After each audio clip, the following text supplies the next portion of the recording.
ఇక మీదట నుండి మీ అందరినీ నేను మిస్ అవ్వబోతున్నాను. ఇన్ని రోజులు ఇండియన్ డ్రైవింగ్ థ్రిల్లోనే ఉండి మీ అందరినీ చూసి నాకు చాలా గర్వంగా అనిపించింది. కానీ నేను ఎంత ప్రయత్నించినా సరే మన ఇండియన్ డ్రైవింగ్ ని ఇంతకు మించి ముందుకు తీసుకెళ్లలేకపోతున్నాను. అందుకే ఈ రోజు ప్రెస్ ని మీడియాని పిలవడానికి ముఖ్య కారణం నేను ఈ ఇండియన్ డ్రైవింగ్ 3D ప్రెసిడెంట్ పదవి నుండి దిగిపోబోతున్నాను. ఇక మీదట ఇక్కడికి ఎవరు ప్రెసిడెంట్ వస్తారని నాకు సంబంధం లేదు. ఎన్నో సంవత్సరాల నుంచి ప్రయత్నించినా సరే ఇక్కడ ఎటువంటి డెవలప్ చేయలేకపోతున్నాము. దానికోసమే నేను ఇక్కడి నుంచి వెళ్ళిపోవాలనేసి కోరుకుంటున్నాను. నాకు తెలుసు నేను వెళ్ళిపోతే మీరు ఎంతగానో బాధపడతారని తెలిసినా సరే నాకు తప్పడం లేదు. ఎంత చేసినా ఎన్ని విధాలుగా ప్రయత్నించినా ఈ ఇండియన్ డ్రైవింగ్ తెలియని మాత్రం మార్చలేకపోతున్నాము. కాబట్టి మీరు అందరూ నేను చెప్పిన మాటలు అర్థం చేసుకోండి. ఇక్కడికి నేనే కాదు, ఎవరు వచ్చినా సరే ప్రెసిడెంట్ గా ఎక్కువ రోజులు ఉండలేరు. ఎందుకంటే ఇక్కడ ఎంత ప్రయత్నించినా దీన్ని డెవలప్ చేయలేకపోతున్నాము. ఇక్కడ ఉన్న ఎకానమీ తక్కువ కాబట్టి నా చేతిల్లో ఏవీ లేదు. ఈ ఇండియన్ డ్రైవింగ్ తెలియని విధులు వెళ్ళిపోతున్నందుకు నాకు ఎంతో బాధగా ఉంది. ఇన్ని రోజులు నాకు కాపులా కాసినందుకు మీ అందరికీ కృతజ్ఞతలు. ఇక మీదట మీరు ఇండియన్ డ్రైవింగ్ తెలియ పరిపాలించడానికి ఒక కొత్త వ్యక్తిని వెతుక్కోవాల్సి ఉంటుంది. నన్ను క్షమించండి, నాకు తప్పడం లేదు. ఇది తప్ప మరొక మార్గం లేదు. వెళ్తున్నాను, జాగ్రత్త అందరూ. మరి ఇక్కడ చూసినట్టయితే గనక ఇండియన్ డ్రైవింగ్ థ్రిల్ నుంచి ప్రెసిడెంట్ గారైతే గనక రిటైర్ అయిపోబోతున్నారు. అతను అసలు ఎందుకు ఆ డిసిషన్ తీసుకున్నారనేసి అతన్ని డైరెక్ట్ గా అడుగుతాము. ఆల్రెడీ కొద్దిగా క్లారిటీ ఇచ్చారు, కానీ ఎవరికైతే డౌట్స్ ఉన్నాయో వాళ్ళందరి డౌట్స్ క్లారిఫై చేయడానికి అడగబోతున్నాను. ప్రెసిడెంట్ గారు, అసలు ఇండియన్ డ్రైవింగ్ థ్రిల్ లో మీకు ఏం తక్కువైంది? ఇన్ని రోజులు ఎంతో మంచిగా పరిపాలించారు. ఇండియన్ డ్రైవింగ్ థ్రిల్ ఒక స్థాయికి తీసుకువెళ్తున్నారు అన్న సమయానికి మీరు ఇలాగ రాజీనామా చేయడం అసలు కరెక్ట్ కాదని నాకు అనిపిస్తుంది. మీ ఒపీనియన్ లో మీరు ఒకసారి ప్రజలకి అర్థమయ్యేటట్టుగా చెప్తే బాగుంటుంది. ప్రజలందరికీ ఆల్రెడీ చాలా బాగా అర్థమయ్యేటట్టు చెప్పాను. మళ్ళీ మళ్ళీ చెప్పాలంటే చాలా కష్టం. ఎన్నోసార్లు చెప్తూనే వచ్చాను ఈ ఇండియన్ డ్రైవింగ్ తెలియని డెవలప్ చేస్తా అనేసి. కానీ నేను ఎన్నో విధాలుగా ప్రయత్నించినా సరే ఇక్కడ ఉన్న ఎకానమీతో ఇక్కడ ఏవి డెవలప్ చేయలేకపోతున్నాము. నా జేబుల్లోంచి ₹1 తీయాల్సి వస్తుంది తప్పించి ఇక్కడ మాత్రం ₹1 కూడా పుట్టడమే లేదు. ఇంకా మనం దీన్ని ఎలా డెవలప్ చేస్తాం చెప్పండి. ప్రెసిడెంట్ గారు, ఇన్ని రోజులు మీరు ఎంతో బాగా చేశారు. ఇప్పుడు ఇండియన్ డ్రైవింగ్ తెలియని ఇలా వదిలేసి వెళ్ళిపోతే ఇక ఎవరు వచ్చి పరిపాలిస్తారు? ఇక్కడ మళ్ళీ రౌడీజాలు పెరిగిపోతాయి. అదే కాకుండా దొంగలు కూడా జరపడి ఇప్పుడు దాకా సంపాదించిన ₹1 కూడా ఉంచనివ్వకుండా దోచుకుని వెళ్ళిపోతారు. మీరు ఎలా అయినా సరే ఇక్కడికి ఒక బ్యాంకుని తీసుకొస్తారు, అందులో డబ్బులు దాచుకుందాం, ఇంకా మీరు చాలా ఆటల్ని తీసుకొస్తారనేసి ఎన్నో కలలు కన్నాము. మొత్తం అందరూ మీ మీద నమ్మకం పెట్టుకుని ఉన్నారు. మీరే ఎలాగైనా సరే ఈ ప్రజలన్నా చూసి ఒక్కసారి మీ మనసు మార్చుకోండి ప్లీజ్. ఇంతలా అడుగుతున్నానంటే అర్థం చేసుకోండి. ఇంతమంది ప్రజల్లో ఎందుకు మాట్లాడలేకపోతున్నారంటే మీరు అన్నది కరెక్టే, ఇక్కడ ₹1 కూడా పుట్టడం లేదు. కానీ మా నెల జీతాల్లోంచి మీకు ₹1 తీసుకొచ్చి ఇస్తాము.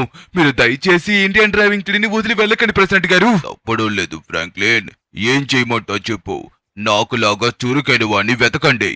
ఎవరో ఒకరి మీలోనే ఎంపికయ్యి, అంతెందుకు నువ్వే ఒకరిని ఎంపిక చేసి వాళ్ళనే ప్రెసిడెంట్ గా ఎన్నుకోండి. వాళ్ళతోనే ఈ ఇండియన్ డ్రైవింగ్ థ్రిల్ మొత్తాన్ని పరిపాలించేలా చెయ్యండి. వాళ్ళకి మెదడు చాలా గట్టిగా ఉండాలి, అర్థమవుతుందా? మీలో ఎవరన్నా ఇండియన్ డ్రైవింగ్ థ్రిల్ పరిపాలించగలరు అంటే గనక ముందుకొచ్చి నిలబడండి. మిమ్మల్ని నేను ప్రెసిడెంట్ చేస్తాను.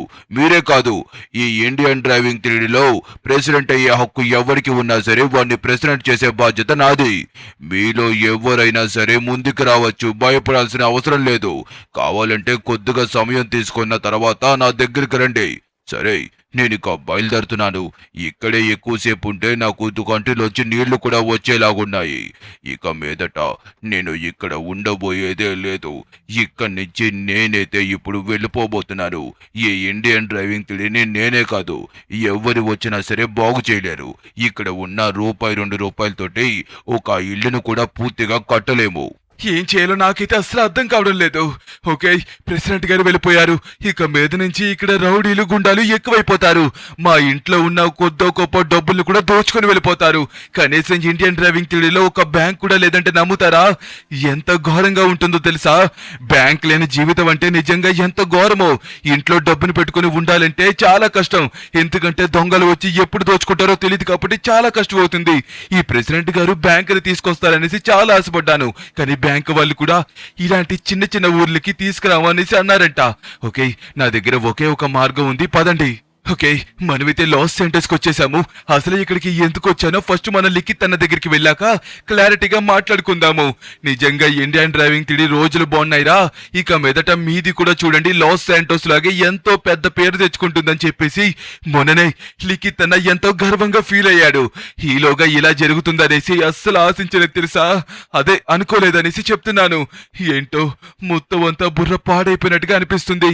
ఇందాకడ వరకు బాగానే ఉన్నాం. ప్రెసిడెంట్ గారు అర్జెంట్ గా రమ్మంటే ఏదైనా ఒక గుడ్ న్యూస్ చెప్తారేమో అనుకున్నాను. అరే, వీళ్ళు హ్యాపీగా ఉన్న సమయంలో వచ్చి డిస్టర్బ్ చేసేనా?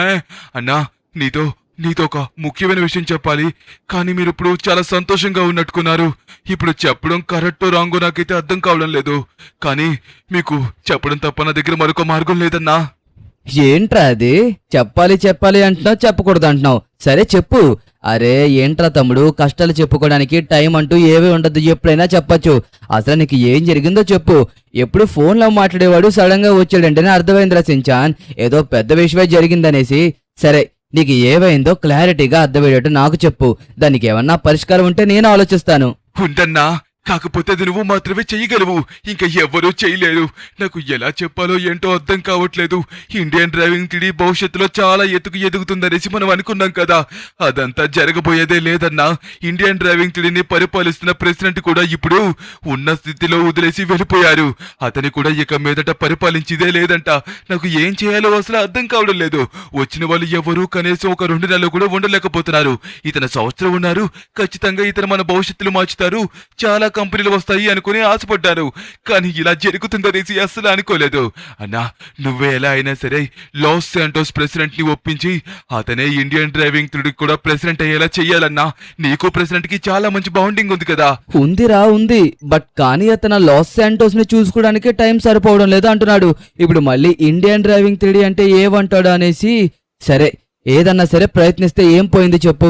నువ్వు చెప్పినట్టుగానే ఒకసారి మనం ప్రెసిడెంట్ గారి దగ్గరికి వెళ్ళి కనుక్కుందాము. ఒకవేళ అతను మనసు ఏమన్నా బాగుండి ఒప్పుకున్నాడనుకో, నిజంగా చాలా ఆనందించాల్సిన విషయం అది.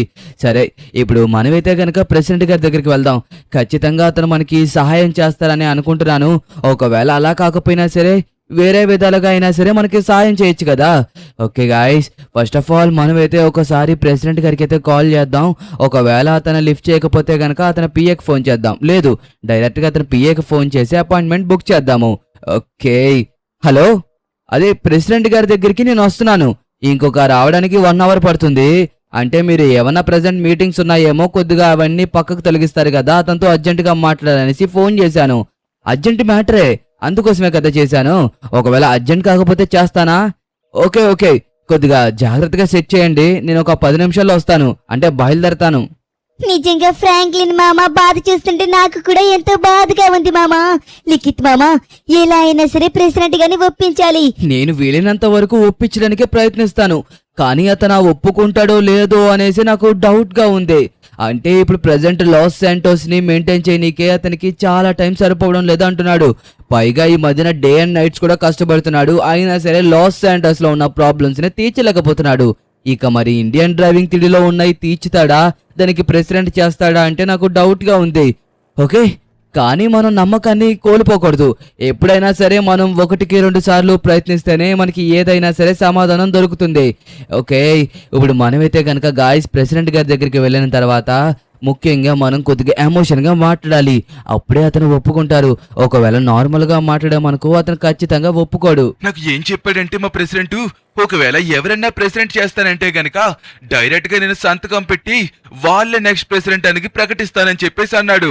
అంటే ఒకవేళ అతను ఒప్పుకున్నాడు కాబట్టి ఖచ్చితంగా ఇదిగో ప్రెసిడెంట్ గారికి కూడా ఎటువంటి ప్రాబ్లం లేదు. ఖచ్చితంగా ఒకవేళ ఇండియన్ డ్రైవింగ్ థియరీని కూడా టేక్ ఓవర్ చేస్తే నెక్స్ట్ ఎలక్షన్ లో ఇతనికి మంచిగా పనికొస్తుందన్నా. సరే నేను మాట్లాడతానులే. ఒక్క నిమిషం, ప్రెసిడెంట్ గారు మీతో మాట్లాడాల్సిన పని ఉంది. అదే నేను ఆల్రెడీ మీ పిఏకి ఫోన్ చేసి చెప్పాను. అంటే మీకు ఎలా చెప్పాలో ఏంటో నాకు అర్థం కావడం లేదు. బట్ కానీ నేను చెప్పేది కొద్దిగా కష్టమే మీకు చేయడం. కానీ మీరు మాత్రమే చేయగలరన్న నమ్మకంతో అయితే కనుక ఇక్కడికి వచ్చాను. అంటే మన లాస్ శాంటోస్ లో మీరు ప్రెసిడెంట్ చేయడం చాలా మందికి బాగా నచ్చింది. అంతెందుకు నాకే నచ్చింది. అలాగే మీరు పెద్ద మనసు చేసుకొని ఇండియన్ డ్రైవింగ్ త్రీడీని కూడా కొద్దిగా టేక్ ఓవర్ చేసి దాన్ని కూడా మంచిగా మార్చితే బాగుంటుందని కోరుకుంటున్నాను. అక్కడ ప్రజలందరూ చాలా ఇబ్బంది పడుతున్నారు ప్రెసిడెంట్ గారు. ఒక మంచి ప్రెసిడెంట్ లేక అసలు చెప్పాలంటే కావాల్సింది రోడ్లు, బైకులు, ఇల్లులు కాదు. అక్కడ మంచిగా పరిపాలించడానికి ఒక నాయకుడు కావాలి. ఆ నాయకుడు లేక వాళ్ళు చాలా బాధపడుతున్నారు. మీరు ఎలా అయినా సరే కొద్దిగా టేక్ ఓవర్ చేస్తే. నువ్వు చెప్పింది కరెక్టే. ప్రతి ఊరికి, ప్రతి దేశానికి నాయకుడు అనే వాళ్ళు ఉండాలి. కానీ ఈ లాస్ శాంటోస్ ని మెయింటైన్ చేయడానికి నాకు ఎటువంటి సమయం సరిపోవట్లేదు లిఖిత్. నేను ఇంతకు ముందు నువ్వు చెప్పినప్పుడు కూడా ఆలోచించాను. కానీ నాకు అసలు కుదరే పని. కాబట్టి టేక్ ఓవర్ చేసుకోవడం పెద్ద పని కాదు. కానీ టేక్ ఓవర్ చేసుకున్న తర్వాత అక్కడ జనాలు ఎవరికి ఎటువంటి ఇబ్బంది రాకుండా చూసుకోవాలి. ఒక్కసారి ప్రెసిడెంట్ అయ్యామంటే అక్కడ ఉన్న ప్రతి మనిషి మీద మనకి హక్కు ఉంటుంది. ఆ హక్కు ఒక ప్రెసిడెంట్ కి ఎందుకు వస్తుందో తెలుసా? ఆ జనాలు అందరినీ మంచిగా చూసుకుంటామనేసి ఆ హక్కుని దుర్వినియోగం చెయ్యకూడదు. వాళ్ళు మనకి ఇచ్చారు కదా అని ఎలా పడితే అలా పరిపాలించకూడదు. సారీ లిఖిత్, నేను ఏం చెయ్యలేను. అంటే మీరు చెప్పిన దాన్ని బట్టి మంచిగా పరిపాలించే ఒక మంచి మనిషి కావాలంటారు మీకులాగా. ప్రెసిడెంట్ గారు ఒక్కసారి నేను మాట్లాడతాను. ప్రెసిడెంట్ గారు ఎలా అయినా సరే మీరే ఒక పెద్ద మనసు చేసుకుని ఒక దారి చూపించండి. లేదా ఒక మంచి మనిషి ఎక్కడుంటాడో మీరే చెప్పండి. ఖచ్చితంగా అతన్ని తీసుకువెళ్ళి మేము ప్రెసిడెంట్ గా పెట్టుకుంటాము. మంచిగా పరిపాలించాలి కదా. ఏమంటావు లిఖిత్ మామ? అడిగి చూడొకసారి. ఎవరిని పడితే వాడిని ప్రెసిడెంట్ గా పెట్టకండి. వాడు అక్కడ ఉన్న సొమ్ము మొత్తం దోచుకుని పారిపోయే అవకాశం ఉంటుంది. మీకు బాగా తెలిసిన వాడిని పెట్టండి. విన్నావు కదా, మీకు బాగా తెలిసిన వాడంట. ఎవరిని పడితే వాళ్ళు పెట్టకూడదనేసి అంటున్నారు. మీ ఇండియన్ డ్రైవింగ్ త్రీడీలోనే ఒక మంచి మనిషిని వెతికి పట్టుకొని మీరే ఎంపిక చేసుకోవచ్చు కదా. మీరు ఎవరి కోసమే వెతికే కంటే ఇది బెస్ట్ కదరా తమ్ముడు, ఆలోచించు. ప్రెసిడెంట్ గారు కూడా అదే చెప్తున్నారు. ఏమంటారు? అవునన్నా, ప్రెసిడెంట్ గారు చెప్పింది కరెక్టే. కానీ ఇండియన్ డ్రైవింగ్ త్రీడీలో అంతమంది జనాల్లో ఎవరి మంచి వాళ్ళో కాదు వెతకడానికి సుమారుగా 1 సంవత్సరం సమయం పడుతుంది. అక్కడ ఉన్న ఎకానమీ తక్కువ అవ్వచ్చు. కానీ అక్కడ ఉన్న వాళ్ళ మనసును తెలుసుకోవాలంటే మనకి ఎంత సమయం కావాలో ఆలోచించండి. వాళ్ళతో ఎంత టైం స్పెండ్ చేయాలో తెలుసు కదా. మనం రోజంతా అక్కడ ఉంటే గానీ మనకి కుదరదు. ఒకవేళ నేను ప్రెసిడెంట్ గా ఎన్నుకుందామన్నా సరే, నేను చేద్దామన్నా సరే, నాకు అంత సీన్ లేదు. పైగా నాకు బుర్ర కూడా లేదు. అయితే లిఖిత్ ఒక పని చేయి. నీలోనే అంటే నీ ఫ్రెండ్స్ లోనే ఒక మంచి మనిషి, అదేనయ్యా మైకల్ ట్రెవర్ ఉన్నారు కదా, వాళ్ళిద్దరిలోనే ఎవరో ఒకరిని ఒప్పించి ప్రెసిడెంట్ గా చేయండి. ఎందుకంటే వాళ్ళిద్దరూ ఎంతో మంచి వాళ్ళు. ఎప్పుడు ఎవరికి ద్రోహం చేయలేదు. నమ్మిన వాళ్ళ కోసం ప్రాణాన్ని ఇస్తారు. అలాంటి వాళ్ళు కనుక ప్రెసిడెంట్ చేస్తే లాస్ శాంటోస్ కంటే ఎంతో ఎత్తుకి ఇండియన్ డ్రైవింగ్ త్రీడీ ఎదుగుతుంది. నేను మాటిస్తున్నాను. కావాలి అంటే ఎలా పరిపాలించాలో నేను దగ్గర ఉండి నేర్పిస్తాను. ఎలా సెట్ చేయాలి, ఎలా డెవలప్ చేయాలి అన్న ప్రతిదీ నేను చెప్తాను. మీరు చెప్పినట్టుగా ఆలోచిస్తే నిజంగా ఇది కూడా ఒక మంచి ఐడియానే. మైకేల్ కానివ్వండి, ట్రెవర్ కానివ్వండి, వాళ్ళిద్దరూ చాలా అంటే చాలా మంచి వ్యక్తులు. అలాంటి వాళ్ళని నిజంగా మనం ప్రెసిడెంట్ గా ఎన్నుకున్నామంటే ప్రెసిడెంట్ గారు సూపర్. ఓకే, మీరు నాకు మంచి ఐడియా ఇచ్చారు. పైగా వాళ్ళకి ప్రెసిడెంట్ ఎలా చేయాలో నేర్పిస్తున్నారు కాబట్టి థ్యాంక్ యూ సో మచ్. ఖచ్చితంగా వాళ్ళని ఒప్పించి ఇక్కడికి తీసుకొస్తాను. ఓకే, అర్థమైంది కదా సించాన్ తమ్ముడు. మనమైతే మాత్రం ఇప్పుడు ఫస్ట్ మైకేల్ దగ్గరికి వెళ్దాం. ఐ థింక్ నాకు తెలిసి మైకేల్ దగ్గరికి వెళ్ళేసరికి వాడు ఒప్పేసుకుంటాడు. అప్పుడు మనం చేయాల్సింది ఏవీ లేదు. వాడితో మనమైతే మాత్రం అసలు ఎలా చెయ్యాలి, ఇప్పటిదాకా ఎలా చేశారు, ఎక్కడి వరకు వచ్చింది మొత్తం అంతా క్లారిటీగా చెప్తే సరిపోతుంది. గాయస్ నిజంగా నాకైతే మాత్రం చాలా అంటే చాలా బాధగా అనిపిస్తుంది. ఓకే గాయస్, మనమైతే ఫైనల్లీ మైకేల్ హౌస్ దగ్గరికి అయితే వచ్చేసాము. ఇప్పుడు మనమైతే ఫస్ట్ మైకేల్ని అయితే ఒప్పించాలి. ప్రెసిడెంట్ గారి దగ్గర ఎమోషన్ డైలాగ్స్ చెప్పినా సరే వర్కౌట్ అయితే అవ్వలేదు. అరే వీడు బయటనే ఎదురు చూస్తున్నాడు. ఓకే సించన్, నువ్వు కాల్ చేసి రమ్మన్నావా? ఓకే ఇదిగోండి, మైకేల్ అయితే గనక బయటనే ఎదురు చూస్తున్నాడు. మైకేల్, నీకు ఒక ముఖ్యమైన విషయం చెప్పాలి. ఎలా చెప్పాలో ఏంటో నాకు అర్థం కావడం లేదు. బట్ కానీ ఇది నువ్వు మాత్రమే చేయగలవు. నువ్వు తప్ప ఇంకా ఎవరు చేయలేరు. ఈ స్నేహితుడి కోసం నువ్వు సహాయం చేస్తావనేసి కోరుకుంటున్నాను. నీ మాటల్లో అంతలా గ్యాప్ వస్తుందంటే ఖచ్చితంగా ఏదో పెద్ద విషయమే ఉండుంటుంది. వాడి వైపు తిరుగుతావేటి? ఇంతకీ ఏంటది? అదేదో నువ్వు నాకు చెప్తేనే కదా తెలిసేది. నేను చెయ్యగల్లో లేదో అనేది. అదే మైకేల్, నీకు తెలుసు కదా మన ఇండియన్ డ్రైవింగ్ తిడికి ఒక కొత్త ప్రెసిడెంట్ వచ్చారు అండ్ అలాగే అతను చాలా మంచిగా పరిపాలిస్తున్నారనేసి. ఇప్పుడు అతను కూడా చేతులెత్తేసి వెళ్ళిపోయారంట. లైక్ అతనైతే గనక అక్కడ ఉన్న ఎకానమీతో మెయింటైన్ చేయలేకపోతున్నాను అనేసి వెళ్ళిపోయాడు. మైకేల్, మాకు కొత్త ప్రెసిడెంట్ కావాలి, అది కూడా మంచి వాళ్ళు అయి ఉండాలి. నువ్వెవరన్నా పెద్ద మనసు చేసుకుని ఇండియన్ డ్రైవింగ్ తిడికి ప్రెసిడెంట్ అయిపోయావనుకో చాలా ఆనందిస్తాము.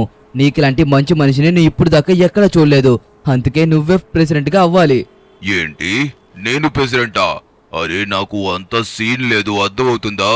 నాకు ఒకదాని కోసం తెలిస్తే ఒకదాని కోసం తెలీదు. నా దగ్గర కేవలం ఒక మంచితనం అనే పేరు తప్పించి ఇంకా ఏమీ లేదు. ఇదిగో ఫ్రాంక్లిన్, అయినా మీరు ఏం చూసి నా దగ్గరకు వచ్చారో అర్థం కావట్లేదు కానీ నేనైతే మీ ఇండియన్ డ్రైవింగ్ 3Dకి తగిన క్యాపబుల్ ప్లేయర్ అయితే మాత్రం కాదు. ఒక ప్రెసిడెంటే కదా ముందుండి నడిపించాల్సింది. అయినా మీరు నన్ను ఎలా ఎన్నుకున్నారో అర్థం కావడం లేదు. నాకు భార్య పిల్లలు ఉన్నారు కదా, చాలా కష్టం లిఖిత్. నువ్వు నా దగ్గరకు వచ్చి అడిగినందుకు నాకు సంతోషంగా ఉంది. కానీ ఒకవేళ నీకులాగే నేను ఉండుంటే గనక ఖచ్చితంగా నేను చేసేవాడినేమో. ఇదిగో నువ్వు ట్రవర్ దగ్గరికి వెళ్తాను అంటున్నావు కాబట్టి ఒకసారి ట్రవర్ ని అడిగి చూడు. ఏంటి సించా అని చెప్పు. ఎలా అయినా సరే నువ్వే చేస్తావనేసి ఎంతో నమ్మకంగా ఇక్కడికి వచ్చాము. దయచేసి మైకేల్, నువ్వు ఒప్పుకోవచ్చు కదా. నువ్వు చాలా మంచివాడివి, మా అందరికీ తెలుసు. నీకులాంటి వాళ్ళు ప్రెసిడెంట్ గా అయితే అక్కడ ఉన్న జనాలు అందరూ చాలా ఆనందంగా సంతోషంగా బ్రతుకుతారు. అవును మైకేల్, నీ మీద నమ్మకం పెట్టుకున్నాము. ఇండియన్ డ్రైవింగ్ త్రీలో ఎవరిని ఎంపిక చేసుకుందామన్నా సరే వాళ్ళు ఎవరు క్యాపబుల్ మనుషులు కాదు. వాళ్ళు ఎవరికి సరిగ్గా తెలియదు కూడా తెలియదు. నేను ఎందుకు లాస్ శాంటోస్ లో ఉన్న మనుషుల మీద చూస్ చేసుకున్నానంటే అక్కడ ఉన్న వాళ్ళకి కనీసం నాలెడ్జ్ కూడా సరిగ్గా లేదు. అందుకోసమే నేను నిన్ను చూస్ చేసుకున్నాను. ఇదిగో నువ్వు ఎలా అయినా సరే ఒప్పుకొని లాస్ శాంటోస్ కి ఎలా అయితే నువ్వు మంచి మంచి పనులు చేశావో అలాగే ఇండియన్ డ్రైవింగ్ 3Dకి కూడా చెయ్యి. పోనీ ఒక ప్రెసిడెంట్ గా కాకపోయినా సరే ఒక మంచి మనిషిలాగా, ఒక మంచి వెల్ విషర్ లాగా ఇండియన్ డ్రైవింగ్ 3Dకి తోడన్నా ఉండు. ఒక వెల్ విషర్ గా ఉండమంటే నా ప్రాణం పోయేంత వరకు ఉంటాను. నా స్నేహితుడు అయిన లిఖిత్ చెప్పిన తర్వాత ఉండకుండా ఉంటానా? కానీ ఇండియన్ డ్రైవింగ్ 3Dని ప్రెసిడెంట్ చెయ్యాలి, దాన్ని రూల్ చేయాలంటే నా వల్ల అస్సలా కాదు ఫ్రాంక్లిన్. నేను ఎందుకు ఇంతలా చెప్తున్నానంటే అసలా ఇది అవని పని. ఎందుకో చెప్పనా? నిజంగా చెప్పాలంటే నాకు దేనికోసం సరిగ్గా తెలియదు. జనాలు అందరికీ మంచి చేయాలని ఉంటుంది, కానీ అది ఏ విధంగా చెయ్యాలి, వాళ్ళకి ఏ వేస్తే సంతోషిస్తారు అన్న దానికోసం నాకు ఒక్క ముక్క కూడా తెలియదు. ఒక విధంగా చెప్పాలంటే సించనికి తెలిసినంత కూడా నాకు తెలియదు. అర్థమవుతుందా? ఇప్పటికీ నా పిల్లలకి ఏం గిఫ్ట్లు కావాలనేసి నాకు తెలియదు. ఎప్పుడు నా వైఫే వెళ్ళి కొనుక్కొని వస్తుంది. నేను వాళ్ళ కోసమే తెలుసుకోలేని దద్దమ్మని. అలాంటిది మిగతా జనాలు అందరి కోసం తెలుసుకొని మంచి చేస్తాననేసి మీరెలా అనుకుంటున్నారు? నేను మంచోన్నే కాదనడం లేదు, కానీ వాళ్ళందరికీ ఎలా మంచి చేయాలో నాకు తెలియదని చెప్తున్నాను. ఇదిగో మీరు ఎలాగో ట్రవర్ దగ్గరికి వెళ్తాను అని చెప్పారు కాబట్టి ఎక్కువ లేట్ చేయకుండా వాణ్ణి అడిగి చూడండి. వాడికి ఇంకా పెళ్లి కూడా అవ్వలేదు కాబట్టి ఖచ్చితంగా వాడు మీకు సహాయం చేస్తాడు. ఇలా మీతో మాట్లాడినందుకు నాకు బాధగా ఉంది, కానీ తప్పలేదు. సారీ. ఓకే మైకేల్, నీకంటూ ఒక క్లారిటీ ఉంది కాబట్టి మాకైతే బాధగా లేదు. ఓకే, ఇంకా ఏం పర్వాలేదు. ట్రవర్ ఎలాగో ఉన్నాడు కదా, మనం ఖచ్చితంగా ట్రవర్ దగ్గరికి వెళ్ళి ట్రవర్తో ఒకసారి మాట్లాడి చూద్దాము. టైం ప్రస్తుతానికి 12:06 అయింది కాబట్టి ఒకవేళ ట్రవర్ ఎక్కడున్నాడో ఫోన్ చేసి డైరెక్ట్గా మనం ట్రవర్ దగ్గరికి వెళ్దాము. ఓకే గాయస్, మైకిల్ అయితే కనుక కుదరదనేసి చెప్పేశాడు, మీరే విన్నారు కదా.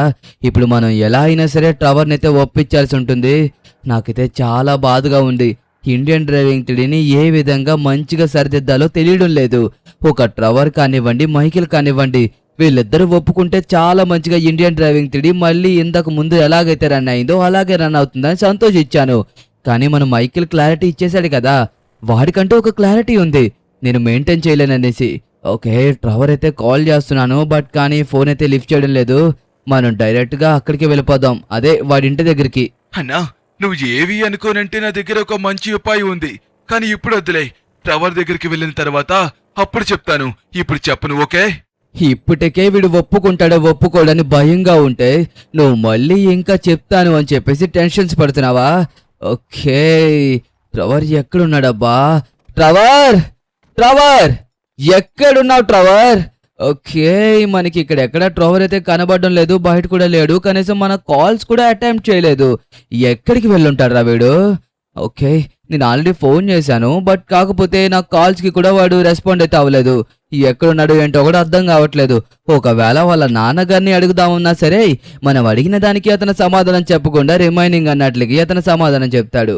ఓకే, ఫస్ట్ ఆఫ్ ఆల్ మనం ట్రవర్ ఎక్కడున్నాడో చూడాలి. ఆగండి చూద్దాం. అంటే నాది నువ్వే లేదులే, ఇప్పుడు చెప్పలే గాని ట్రవర్తో మాట్లాడు, దాని తర్వాత క్లారిటీగా చెప్తాను. అన్నా ఇప్పుడు చెప్పలేకపోతున్నానన్నా, ఏం చేయమంటావు నన్ను చెప్పు. ఓకే, ట్రవర్ ఎలాగో పిలుస్తున్నాడు కదా, పద. ఈ పక్కనే ఉన్నట్టుకున్నాడు, మాటలు కూడా వినబడుతున్నాయి. వెళ్ళి ఫస్ట్ మనం ట్రవర్తో మాట్లాడదాము, దాని తర్వాత రిమైనింగ్ అట్ల కోసం చూద్దాం. నేనే లేకపోతే ట్రవర్ని డైరెక్ట్గా అడుగుతా. ట్రవర్, నువ్వు నాకు సహాయం చేయాలి. అంటే ఇది చాలా పెద్ద సహాయమే, కానీ ఇలా అడగాల్సి వస్తుందనేసి కలలో కూడా ఊహించలేదు. లాస్ శాంటోస్ లో మీకంటే మంచి మనుషుల్ని ఎప్పుడు చూసిందే లేదు. కాబట్టి మీరు నాకు సహాయం చేయాలి. ఇండియన్ డ్రైవింగ్ క్లినిక్ వచ్చి అక్కడ మీరు ప్రెసిడెంట్ గా చేయాలి. అంటే మీకు ఇది వినడానికి చాలా వింతగా అనిపించచ్చు, కానీ మీకు తెలిసినంత వరకు చెయ్యగలరని అనిపిస్తుంది. ఏమైంది ఎందుకు అంత కంగారు పడుతున్నారు? ఏంటి నేను ప్రెసిడెంట్ చెయ్యాలా? అరే మీరు ఏం మాట్లాడుతున్నారు అబ్బాయ్? నాకు అంత సీన్ లేదని మీకు తెలియదా? అరే ఎందుకురా ఇలా నన్ను ఇన్సల్ట్ చేస్తారు? ఆయన ఒక ప్రెసిడెంట్ అయ్యే క్యాండిడేట్ నా నేను లిక్కి చెప్పు. ఎప్పుడైనా సరే ప్రెసిడెంట్ అయ్యే పోలికలు నాలో కనిపించాయా? ఎప్పుడు చూసినా సరే టీ షర్టు ప్యాంటు ఒకటి వేసుకుని తిరుగుతూ ఉంటాను. నన్ను మీరు ప్రెసిడెంట్ చేయాలని ఎలా అనుకున్నారు? అరే మంచి వ్యక్తి అయితే ఊరిని బాగా చూసుకుంటాడని లేదురా, వాడికి నాలెడ్జ్ ఉండాలి. ఇప్పుడు పొలిటికల్ గా నాలెడ్జ్ ఉన్నవాడు మాత్రమే కేవలం ఇండియన్ డ్రైవింగ్ 3Dకి బాగా చెయ్యగలడు. పుట్టుకతోనే ఎవ్వరికి నాలెడ్జ్ రాదు కదా ట్రవర్. నేను చెప్పేది ఏంటంటే మన లాస్ శాంటోస్ లో నీకంటే మంచి మనిషి ఇంకా ఎవ్వరూ లేరు. నీకులాంటి వాడు గనక ఖచ్చితంగా జనాలకి సాయం చేయాలి అనుకుంటే అది ఎంత కష్టమైనదైనా సరే సాధిస్తాడు. నీకు అంత పట్టుదల ఉంది కాబట్టి నేను నిన్ను చూస్ చేసుకున్నాను. నువ్వు చూస్తేనేమో ఇప్పుడు ఇలా మాట్లాడుతున్నావు. నువ్వు ఒప్పుకుంటావనే కదా నీ దగ్గరకు వచ్చాము. ఇదిగో ట్రవర్, నేను చెప్పేది జాగ్రత్తగా విను. నువ్వు ఒప్పుకొని ఒక అడుగు ముందుకేస్తే ఇండియన్ డ్రైవింగ్ 3D ఎంతో సంతోషంగా ఉండబోతుంది. ఒకవేళ నువ్వు ఒప్పుకోకపోతే మళ్ళీ అదే స్థితిలో ఉండబోతుంది. కావాలంటే చూడు, నేను ఇంకా మా తమ్ముడు సించాన్ గాడు కూడా నీకు రిక్వెస్ట్ చేస్తున్నారు. దయచేసి ఒప్పుకో ట్రవర్. నువ్వు ఒప్పుకుంటేనే ఏదన్నా అవుతుంది. ఇంతమంది అంతలా బతిమాలుతున్నా కనీసం నువ్వు సమాధానం చెప్పడం లేదు ట్రవర్. నువ్వు ఎంతో మంచివాడివి, అందరికీ మంచి చేస్తావనేసి ఎన్ని రోజులు నేను గర్వంగా మా స్కూల్లో స్నేహితులందరికీ చెప్పాను. కానీ నువ్వు చూస్తేనేమో ఇప్పుడు చూడు, ఇలా ఒక ఇండియన్ డ్రైవింగ్ 3Dకి సహాయం చేయడానికి వెళ్ళనంటున్నావు. ప్రెసిడెంట్ అయ్యే క్వాలిటీస్ నీలో ఉన్నాయి ట్రవర్. అందుకోసమే కదా నిన్ను వెతుక్కుంటూ వచ్చాము. ఇదిగోండి, మీరు ఎవ్వరూ పనికి రానట్టే మాట్లాడుతున్నారు. మీరు ఎంతో మంచి వాళ్ళు అయినా సరే ఎందుకబ్బా? మీకు తెలుసు ఎన్ని రోజులు వెళ్ళి ప్రెసిడెంట్ గారితో మూవ్ ఆన్ అయ్యారు. బట్ కానీ ఇప్పుడు చూసారా, కనీసం వీళ్ళైతే మాత్రం ఒక్కరు కూడా అడుగు ముందుకేయడం లేదు. ఇదిగో ట్రవర్, నువ్వైతే చేయాల్సిందే, చేయకపోతే తప్పదు. నేను ఒప్పుకోను. ఒక ఓన్ని గ్రిప్ లోకి తీసుకొని మొత్తం అంతా చెయ్యాలి అంటే అది అంత సింపుల్ మ్యాటర్ కాదురా బాయ్. నేను చెప్పేది జరా ఇరండి, అర్థం అవుతుండదా? ఇదిగో ఎప్పుడు నన్ను అలా చూడకండి. నేను అసలు సించాన్ చెప్పాలంటే నాలో ఒక మంచి ఇండియన్ డ్రైవింగ్ 3Dని రెడీ చేస్తాననేసి క్వాలిటీస్ నీకు ఏం కనిపించాయో తెలియడం లేదు. అరే ఇంకా ఒక విషయం చెప్పనా, నేను నాకంటే ఇంకా మైకేల్ గడి ఎంతో మంచిగా చేస్తాడు. వాడే నా వల్ల కాదు అన్నప్పుడు నా వల్ల కుదురుతుందా? కుదరని పని కదా. కాబట్టి ఆలోచించుకోండి. ఇండియన్ డ్రైవింగ్ 3Dలో ఉండే వ్యక్తుల్లోనే ఒక మంచి వ్యక్తిని వెతికి పట్టుకోండి. అయినా నాకు లాస్ శాంటోస్ వదిలి రావాలని కూడా లేదు. చిన్నప్పటి నుంచి ఇక్కడే పుట్టి పెరిగాను కాబట్టి ఇక్కడే నేను ఉండాలనుకుంటున్నాను. కాబట్టి సారీ, మీ అందరూ ఇక్కడికి వచ్చి అడిగారు, కానీ నేను ఇక్కడి నుంచి మిమ్మల్ని వెళ్ళిపోమంటున్నాను. దానికి మీ అందరికీ సారీ. అన్నా, నాకు ఎందుకు ఇవన్నీ అవని పనులు అనిపిస్తుంది. ఇదిగో నేను చెప్పింది కాస్త విన్నావనుకో, ఖచ్చితంగా వర్కౌట్ అవుతుంది. అన్నా, వాళ్ళని వీళ్ళని వెతికే కంటే నాకు ఎందుకో నువ్వే ఇండియన్ డ్రైవింగ్ 3Dకి ప్రెసిడెంట్ గా వస్తే బాగుంటుందేమో అనిపిస్తుంది. ఆలోచించు, వీళ్ళందరి మీద నీకు లోక జ్ఞానం ఎక్కువ. అదే కాకుండా నువ్వు ఎంతో మంచిగా చెయ్యగలవనేసి నేను ఇంకా సించాన్ ఇందాకే డిస్కస్ చేసుకున్నాం. ఏమంటావు సించాన్? అవును మామా, వీళ్ళందరికంటే నువ్వే ఎంతో బాగా చేస్తావనేసి నా మనసుకి కూడా బాగా అనిపిస్తుంది. అందుకోసమే నేను కూడా ఫ్రాంక్లిన్ మామతో చెప్పాను, ఇదిగో నువ్వు ఒకవేళ ప్రెసిడెంట్ అయ్యావంటే మన లాస్ శాంటోస్ లో ఉన్న ప్రెసిడెంట్ కంటే ఎంతో అందంగా, ఎంతో బ్యూటిఫుల్ గా, ఎంతో చూడచక్కనిగా చేస్తావు మామా. నాకు తెలుసు కదా నీ క్యాపబిలిటీ కోసం. నువ్వు ఎవరికి ఏం కావాలో ఎప్పుడు మంచిగా ఆలోచించే వ్యక్తివి. అలాంటిది అంతమంది జనాల కోసం మంచి చెయ్యవా? పైగా నీకు ఏమేం చేస్తే డెవలప్మెంట్ వస్తుందో బాగా తెలుసు. మీరేట్రా చూసి నాకిస్తున్నారు షాక్లు. నేనా? అయినా నేను అంత క్యాపబుల్ పర్సన్నా? మీరు చెప్తుంటే నాకు ఎందుకో నమ్మాలనిపిస్తుంది. బట్ కానీ ఇండియన్ డ్రైవింగ్ త్రీడీని మంచిగా చూసుకోగలనంటావా? మీరు అందరూ చెప్తున్నారు కాబట్టి నాకు కొద్దిగా కాన్ఫిడెన్స్ వస్తుంది.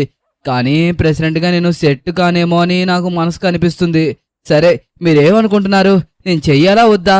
నాకైతే చెయ్యాలని అనిపిస్తుంది. ఇప్పటిదాకా లేదు, బట్ మీరు చెప్పిన తర్వాత నాకు ఆలోచన వచ్చింది. సరే, ఓకే గాయ్స్, ఇంకా ఎవ్వరూ లేరు కాబట్టి ఫైనల్లీ ప్రెసిడెంట్ అవడానికి ఒప్పుకుంటున్నాను. అండ్ అలాగే నేను చెప్పేది జాగ్రత్తగా విను. ఇండియన్ డ్రైవింగ్ థియరీలో ప్రతి ఒక్కరు నేను చెప్పినట్టుగానే వినాలి. ఇదిగో, నేను పెట్టిన రూల్సే పాటించాలి. నైట్ 10 దాటితే ఒక్కరు కూడా బయటికి రాకూడదు. అండ్ అలాగే ప్రతి ఒక్కరు వాళ్ళ ఉద్యోగాలకు వెళ్ళాలి, ఉద్యోగాలు చేసుకోవాలి. అండ్ అలాగే ఏదన్నా ప్రాబ్లం వచ్చినా సరే అందరూ కలిపి సాల్వ్ చేసుకునేలాగా ఉండాలి. ఈ విషయాలకన్నట్లకి మీ ఇండియన్ డ్రైవింగ్ థియరీలో ఉన్న మనుషులు ఒప్పుకుంటే నేనైతే మాత్రం ఖచ్చితంగా చేస్తా. అదేదో సామెత ఉంటుంది కదన్నా, ఇంట్లో బంగారం పెట్టుకుని ఊరంతా తిరిగొచ్చాడ్రా అయ్యా అనేసి. అలాగే ఉంది ఇది కూడాని. నిన్ను ఇక్కడ పెట్టుకుని ఇప్పుడు దాకా అందరి కోసం తిరిగాము. నువ్వే కరెక్ట్ వ్యక్తివి. వాళ్ళందరినీ నేను ఒప్పిస్తాను. వాళ్ళని మాటినెలా నేను చేస్తాను. ఇదిగోండి, ఇక్కడ కనబడుతున్నాడు కదా, ఇతనే మా అన్న లిఖిత్. ఇతనే ఇక నుంచి మన ఇండియన్ డ్రైవింగ్ థియరీకి కొత్త ప్రెసిడెంట్. మిగతా ప్రెసిడెంట్ లాగా ఇతను వదిలేసి వెళ్ళిపోయేదే లేదు. అర్థమైందా? ఇక్కడికి వచ్చింది కేవలం డెవలప్ చేయడానికే. అన్న కొన్ని మాటలు చెప్తారు, వినండి. మీరందరూ నేను చెప్పేది జాగ్రత్తగా వినాలి, అర్థమవుతుందా? న్యూస్ లో కరెక్ట్ గా వేయండి. ఎటువంటి తప్పుడు ప్రచారాలు చేశారనుకోండి, తర్వాత మీ ఉద్యోగాలు ఏవి ఊడిపోతాయి. ఇక నుంచి ఇండియన్ డ్రైవింగ్ థియరీ ప్రతి ఒక్క పేపర్లోని మనదే ఫస్ట్ పేజీలో పడాలి. అలా మనం చేసుకోవాలి. ఎవడు మొదటి రోజునే ఇండియన్ డ్రైవింగ్ థియరీ కోసం డైరెక్ట్ గా మొదటి పేజీలో వేయడు. మనం ఒక్కొక్క మెట్టు ఎక్కుకుంటూ వెళ్తేనే మన పేజ్, మన ఇండియన్ డ్రైవింగ్ థియరీ అనే ఊరి పేరు పేజ్ 1 లో పడుతుంది. అలా పడే దాంట్లోనే నేనైతే గనక చాలా ఎక్కువగా కృషి చేస్తాను. ఏమంటావు తమ్ముడు? ఓకేనా? నాకు ఎటువంటి సెక్యూరిటీ అవసరం లేదు. ముఖ్యంగా చెప్పాలంటే ప్రజలందరికీ నేను చెప్తుంది జాగ్రత్తగా గుర్తుపెట్టుకోండి. మీరందరూ ఎవరికైనా ప్రాబ్లం వస్తే వెంటనే వచ్చి మీరందరూ అందరినీ ఆదుకోవాలి. లైక్ మీ పక్కన వాళ్ళకి ప్రాబ్లం వస్తే నలుగురు కలిపి వాళ్ళ ప్రాబ్లం ని సాల్వ్ చేయండి. ముందుగా మన చుట్టూ ఉన్న ప్రాబ్లమ్స్ మొత్తం అన్నట్లని సాల్వ్ చేసుకుంటే తర్వాత మన సొసైటీలో ఏవైతే ప్రాబ్లమ్స్ ఉన్నాయో అవన్నట్లని మనం సాల్వ్ చేసుకుంటూ రావచ్చు. మనకి కావాల్సింది బ్యాంక్. అట్లన్నట్లని నేను అరేంజ్ చేసే పనిలోనే ఉంటాను. మీరందరూ మీ చుట్టుపక్కల ఎటువంటి ప్రాబ్లమ్స్ ఉన్నాయో అవన్నీ క్లియర్ చేసుకొని మీరు అందరూ రెడీగా ఉండాలి. ఇక నుంచి నేను చెప్పేదే మాట, అర్థమవుతుందా? ఎవ్వరు నన్ను కాదని ఏం చేసినా సరే ఈ ఇండియన్ డ్రైవింగ్ థియరీలో ఉండడానికి వాళ్ళ అర్హత కోల్పోతారు. అర్థమైంది కదా? ఇండియన్ డ్రైవింగ్ థియరీని మరొక లాస్ శాంటోస్ చెయ్యబోతున్నాము.